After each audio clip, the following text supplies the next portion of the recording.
Hello, world. It's me, Amy Ink from Art Night. Once again, I'm back with another quarantine catch-up. Tonight, I am here with the one and only Mikey B. Mike Buttscene. What would you prefer I call you? My friends call me Mikey B. Mikey B. That's what I usually say too. Yep. I think so. Yeah. So Mikey, it's so good to see you again. I feel like it's been like a couple months or something since we've Maybe, probably. done anything, something like that. Yeah. I saw you at the brewery actually recently Yes. for like 2 seconds. Yes. And it was your birthday. Yeah. Oh, the party, birthday party. Yeah. Yep. So I think that was probably the most recent thing that I know of. Actually, you know what? Before we get into all of that, you're up to so many different things, and I could sum it all up by saying Snood City, but most people don't really know what that is necessarily. So why don't you give us a little introduction on your art, your production level, you know, stuff like that. And Sweet. it's hard to explain, I know, Yeah. but So I'm a glass artist, but I've been affiliated with the art collective Snood City. We're over here on Grand Avenue. We started doing a bunch of art decor for music festivals, and bringing the homies in. More homies meant more skills and tools, and with the festivals, we got to really build things bigger than ourselves. So that's kind of started bringing us together, and we're able to then save up funds to be able to get a shop. Oh, look at that! A ring! wow, Yay! you're so popular. Oh, Cool. gosh.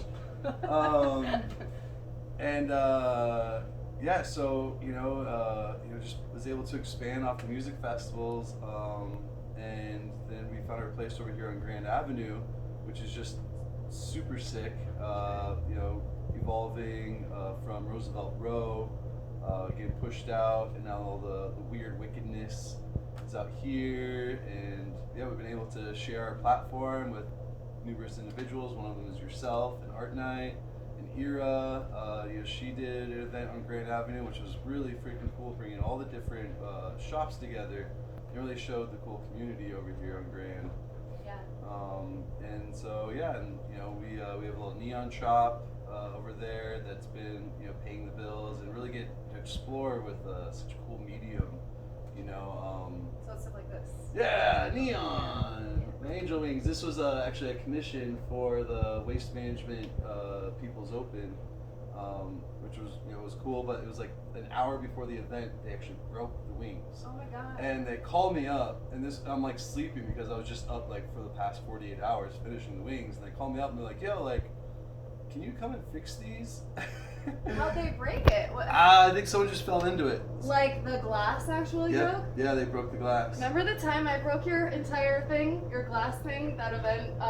We did the first Friday thing, and you came back the next day and you were like, "What the fuck, Amy?" Do you remember that? Yeah. It's okay. It happens. When you're working with glass and you're Amy, it's just it's not a good combination. Yeah. Glass, man, being a glass artist, it's very challenging because it's so fragile. You really have to I find myself really just letting go, of the control of the process. If I were, I'd be finding myself being very angry a lot. Right. So True.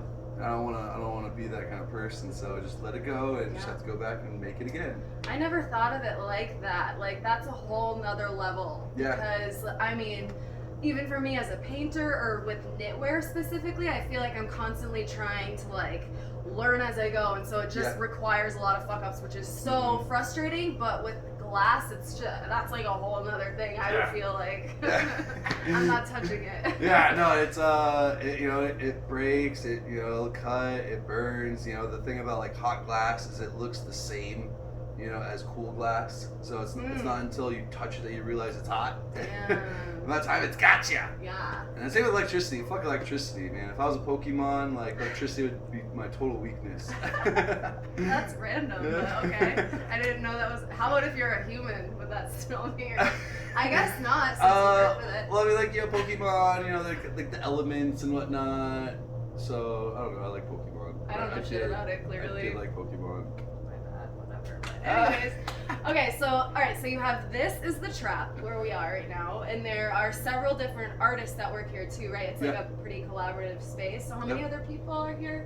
So we have homie Lizzie, we got Hector, Scheme, Mish, myself. Nice. You know, for the most part, and then you know other homies come and go. Right. We rent out space. People will come in like from out of town or something. Need to fabricate something up. Be a couple days in and then out. Yeah, everything's on wheels, so we can like push stuff around. We can fold out the chairs, fold out the tables. Which has been done a lot. So Yeah. I've seen it, which has been a short time that I've been here. Yeah. So, and like I'm thinking of over what is it, the past 6 months or so. So you have had how many different events and stuff go on here? Oh yeah, well, so with the whole COVID thing Yeah. go down, you know, March First Friday was our last huge event, you know, on Grand Avenue, which was so wicked. It was Shred Till You're Dead. I think you were there. You were there. Yeah, of course. Yeah, we were freaking. Oh yeah, you freaking hosted the whole thing in the back. Yeah. Oh my god, dude, it's been a while. I'm like, I think I've heard of it. Yeah. Yeah, so that was like the last big event we got to do before then we like evolved again. You know, it was adapting to the times and going virtual, and we had our space. We worked with this group, House of Sin, which those boys were super sick to work with, and we really got to experiment and do a lot of cool things. At the same time, the protests were all happening, and it was like that first weekend of the gnarly when the protests were actually like riots. You know, that was the only time I believe Phoenix ever even experienced any true riots. We were also hosting an event at that time, and I thought it was really cool, like, or not cool, but interesting, of the energies of like all the hate going on out there, but then also like all this love and connection that we were doing at that time. Like we really like helped hold the fort.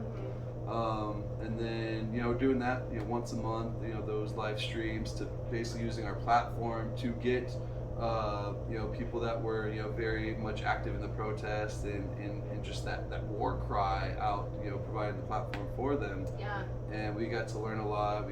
You got to, you know, a lot of people got for the first time, got to be showcased, you know, have a camera in front of them, Right. you know, a small crowd, and then Matt and the Sin Boys, you know, having all their gear, you know, putting it all online. You know, it's really cool to see that we have, you know, that kind of we have those connections, those people, those skills around. But you know, the thing that I loved about it was bringing people together. You know, I love hosting events. Doing the whole virtual thing is different because, you know, you're the people we're shooting for are on a computer, and I don't really like feeding people on the computer necessarily all the time, and so like I wasn't full on into it, but I was more in like, you know, I really liked the fact that how much we were learning, and once we got to a plateau for that, you know, it kind of like, you know, we ended up going our separate ways, and yeah, and so yeah, and one of the directions I'm going right now is I'm actually building a glass studio, a mobile glass studio. So I'll have the furnace and everything will be on wheels, be on a trailer, and I can pull that out for First Fridays and have hot glass being blown on Grand Avenue. That's awesome. Yeah, and with that new bar, the Wayward, the old Third Space, it's called the Wayward. What? Yeah. Sorry, mind blown. Yeah, they just opened up this week. Are you kidding? So we have a bar back Shut again up. on our side of the Grand Avenue. Which that'll be cool. So Art Night coming at you. Yeah, exactly. Back again. Oh I was talking about them about you actually last night. Oh my god. Actually, one of the things I got to do is I'm gonna be curating the art being displayed inside. Just like, you know, featuring like one artist, trying to get one artist to fill up the space for every First Friday. Sure. But that'd be cool to make it cohesive with Art Night, and like, you know, if it's not just one artist, if it's a couple artists, you know, we can kind of like do the rotation every month. Yeah. But yeah, so I mean, that's what we do. That's why I love doing it. I awesome. love curating. I love working with other people. Then it, you know, one person brings a whole other group of people, another person brings a whole other group of people, and then those people meet and party, and Totally. you know, Exactly. It's a cool thing. It's really fun to be part of that in downtown Phoenix. For sure. And I feel like I can really relate to that, just being that we both kind of have our own art and have our own thing going on, but also like I can't help but be like, you go do this. Like, you know, like making our own little community and starting stuff up on our own. So what do you think I mean, it's a really silly question, I'm sure, but like what do you prefer, or like what do you see the benefits of each being like your own art versus being this curator? Interesting. You know? Yeah. No, I totally find myself, putting my art aside and curating. But then I find myself like I was reading this book. What's his name? Beer, Art, and Philosophy by Marioni. I don't remember his name. Got it. Like basically like seeing the curator as an artist, like in the sense of when an artist, like say a painter paints a painting, but now that painting leaves the studio and gets in the hands of the curator. Now the curator has this ability to take this painting that once meant something and can kind of put it in a whole different context. So now it can be visualized totally differently based off of in the context it's given. If there's a piece right here, a piece right here, a piece right here, the curator gets like to tell a story. And I think I like that. I like seeing myself as like a storyteller with other people. Other people have their story, but just like a city, everyone together that's what creates the culture. It's not really an individual that creates the culture, but there is like the fractaling, of culture, I guess. And to be like a facilitator or just like a instructor, composer of that. Yeah. That's fun. That's so cool. I didn't even think about that. I mean, that's like, I think about like being an artist, like you feel like God in some way, like in that you're creating something, but being a curator, that takes it to a whole nother level where you're like, oh, I can make this city actually look like this instead, and you're like, you meant it to be this, but this is because that's how we look at art, right? Like, exactly. You're like, this is my interpretation of it, so it fits into this category. Yeah. So that's really cool. Yeah, it's really cool to when an artist comes and they see their work displayed and like, oh my God, never would have thought to display it like this. Sure. And then they just get like, whoa, mind opened, and then the next time they go paint, they're thinking about how that last piece was displayed, and so now they're like painting with this new perspective. Yeah. And that's the evolution of arts. I love being part of and seeing people that have been doing it and being active and how much they grow and evolve and just get better. And whatever it is that better is, it's like it is. It's just inconsistency, whatever. That's awesome. So yeah, it's cool, man. That's cool. I like it. It's a good time being an artist, especially in downtown Phoenix. It's like similar to like, LA or DC or New York in the 80s and 90s. Mm-hmm. Like, there's this, drive for like culture and the artists really become good, spokespeople of that. Sure. Have you ever seen, maybe it was you that even told me about it, but there's like a Basquiat documentary. I think it's on Netflix or something. Yeah. Oh, it was someone else, but and it's basically him talking about exactly that. He's like in the, I don't even know, 90s or 80s, whenever he was actually, I don't even know how old he is, but it was like everyone in the community would play a different role, like whenever they wanted to. Like they're like, this week I'm the manager, this week I'm the magician, this week I'm the singer, you know what I'm saying? So I just think that like, I feel the same way about this community, is that we can support each other to be whatever we kind of want to take on, you know? It's really magical. Yeah, I'm really excited to start this glass studio and kind of like pull away from this curator role, yet I find myself still being pulled into curating roles because it's just what I do. Sure, right, yeah. But yeah, I'm really excited to kind of step away and like working with people like yourself and Ira, and trying to get other like art collaborators, organizers up and out here, because we have so many artists, but we don't have that many platforms, and to getting these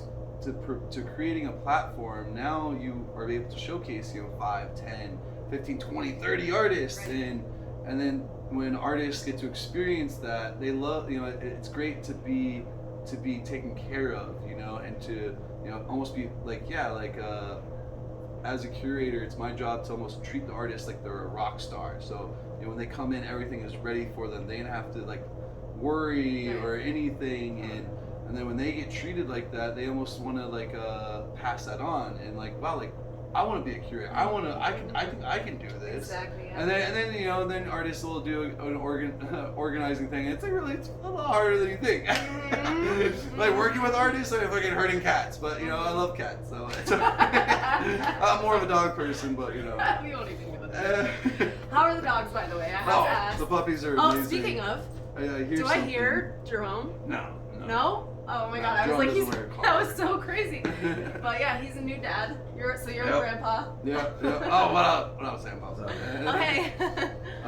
Yeah, no, my little puppy had puppies, and they're cute little demons. They're bigger than him. Yeah. But my mom's raising them, and they're Okay. like totally just rambunctious troublemakers. And when Jerome comes, he always just like has to lay down the law, and just, whoa, gets on Nice. him, and then they just it's cool. He's always here. That's why I'm like, something is Yeah, different. There's no dog. little boxer boy. So you're busy doing that. Well, it sounds like your mom is. You Yeah, still my have mom's okay. doing that, but we go up there like every other weekend, try to get out of the city, just hang out in Prescott. That's a great idea. Oh, they're in Prescott. Yep. Perfect. And then you're building this. What did you describe it? It's a Glass? mobile hot shop.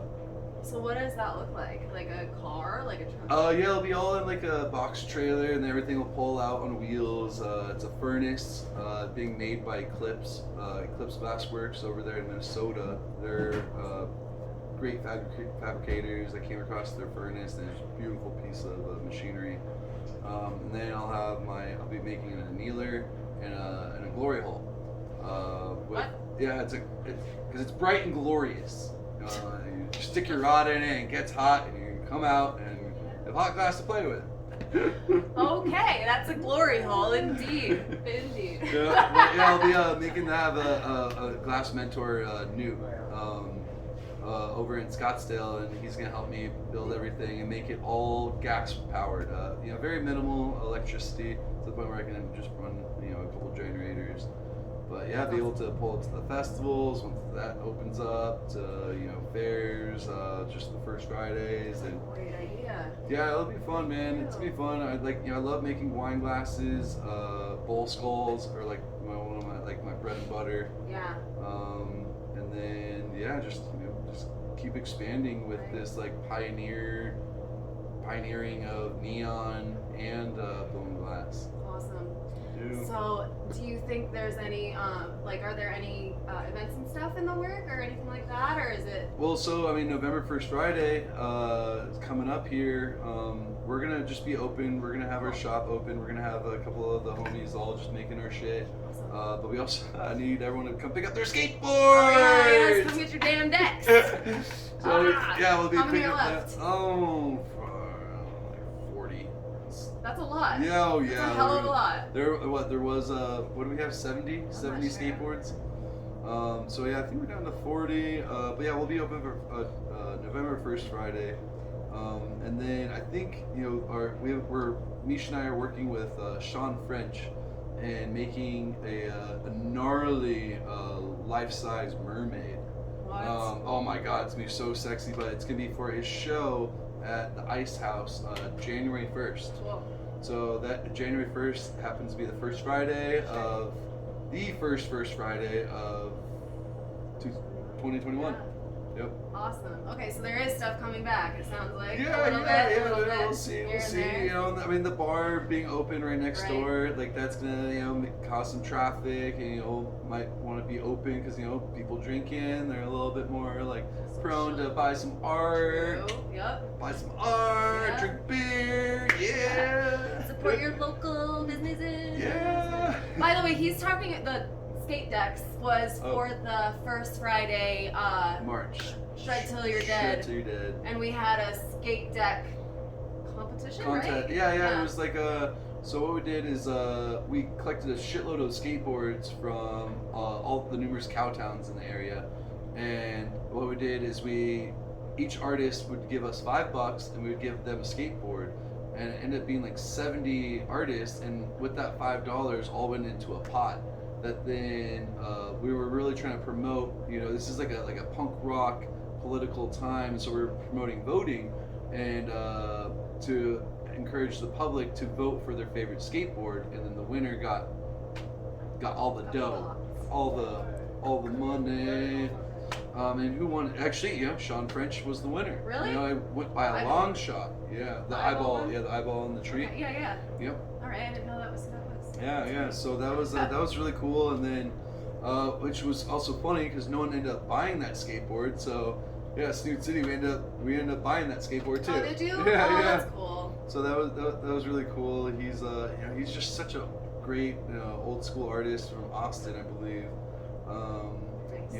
Got to travel the world. He was in Europe, learning how to make armor. And so now, like, his thing that he does is makes the armor, but not so much traditional armor, more like futuristic, like robot kind of style armor. And so that's what we're going to be putting that on our, Misha and I are welding up this huge cage tail of the mermaid and blow glass, that whole thing into glass, actually. Nice. Here, actually, Yeah. I got sushi. This is going to be this is just the tip. That's what she said. The one big tip. Sorry. I heard a hooker say that once. But yeah, so we'll have all the different components to it, and then each one is going to be blown glass into it, and we'll have neon lights and stuff all inside. So it's gonna be massive. It's gonna float. Oh, bless you! Thank you. It's gonna be floating in a 10-foot diameter circle, and Nice. it'll be super rad. Cool. Super rad, and it's also a hat. It sure is. Arr.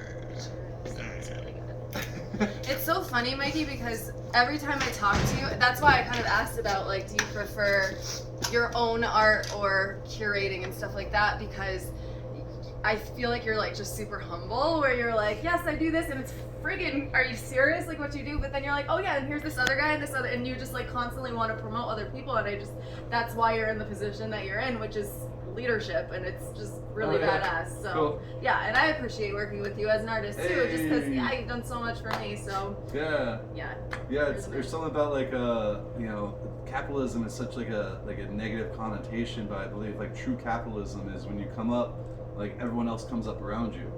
If you just come up by yourself, it's lonely at the top. So it's fun, like, when you come up, like, everybody comes up. yeah. So being here in the Phoenix art scene, I think this is a really good time, for all of us to come up and really make a name for Phoenix, because all the more boats in the harbor, everyone floats higher, kind of a thing. Yeah. So you're always up to something. Sounds like you got a lot going on. So I'm really looking forward to First Friday November now. Now that I didn't realize that thing was open, so we got a lot to talk about. Yeah, we got a lot to drink about. Yeah, always. Sweet. Well, thank you so much. Is there anything that you want to show us by any chance that you've been working on? We can go this way. Yeah, we go this way. Let's get So- a little tour of the shop. Yeah, let's get a little tour, show some of the homies. Like, we got our homeboy Hector right here. We represent this 77-year-old wood sculptor, Julian Haar. He's really gnarly, dude. That's awesome. I got homegirl Lizzie. She's freaking just, like, painting up the wazoo. She sure is. Mofo. Jesus. I bought a couple pieces from Oscar Ruiz, the skulls. I got homie Scheme's piece over there. You got all these little saguaros. These are all you, right? Yeah. I love, the symbol of the neon saguaro. I feel like it's such a good, valid symbol of today in Phoenix, and just like the electrified desert. Yeah. And I got them, like, fabricated in these little cigar boxes, which is really cool. Oh, cool. And then my big ol' octopus, my Kraken, because that's the so I'm doing this whole thing where I'm starting an LLC for the glass studio, and it's called Kraken Glass. So it's like like the idea of the business for me is like the beast. And if I'm gonna do this, I'm gonna make sure I'm gonna have fun doing it. Yeah. I wanna have my mascot being the octopus. Awesome. It's really cool, really great. That's symbol. interesting. I do associate you with the octopus thing, just because of what's her face's skateboard, the skate deck. The octopus thing. Angel. Angel Yeah, skate deck, and yeah. like I've seen so many in this thing. So that's perfect. Yeah, that's dope. So That's dope. exciting. Oh, and Very then cool. we got, what do we got here? Oh, there's a unicorn Oh, head. the unicorn. Then we got Snood. Mish makes those. Yeah. This is Snood City. But Yeah. you're not supposed to talk. Good Oh job. no, I wasn't talking. That No, wasn't no. him. No. That was a mistake. Yeah. So this is Misha's little baby. She's got a couple different heads up there, and got the merch. Come get your merch. Yeah. They got good merch. I got a bunch of merch. I Yeah. sure do. Yeah. Hell yeah. So, anyways, well, thank you for the tour. Yeah. It's really bright in here, Mhm. and that's a good thing. So, anyways, always a pleasure, Mikey. Yeah, Thank you of course, so no much. problem. It's so good to see Yeah, you. use, I hope you all at home are super inspired. If you need a place to display your art or just be an artist, this is your guy. Party. Let's We'll show party. some shit first Fridays. Welcome to Snood City. All right, we'll see you guys on the next Art Night Quarantine. Adios, our night. Bye. Ah.